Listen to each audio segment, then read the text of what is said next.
Hello everyone. In this video, we will guide you how you can use remove dummy feature after using it once from transaction module.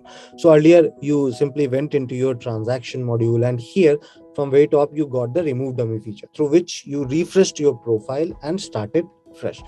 Now you wish to use it again. How you can do it?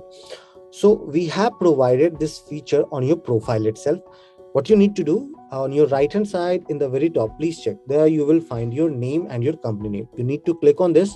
Now here on the company profile segment, just below the secret identity, you will see your company name. Please click on this. So please check. We have provided this delete dummy data feature here.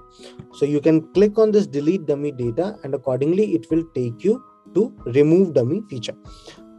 You just need to click on let's proceed. You can select the required document or required modules which you wish to delete, the data which you wish to delete.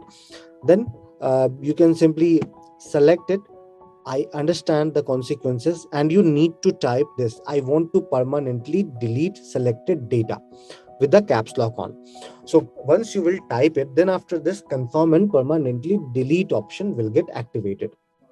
You can use this feature n number of times. We have provided it.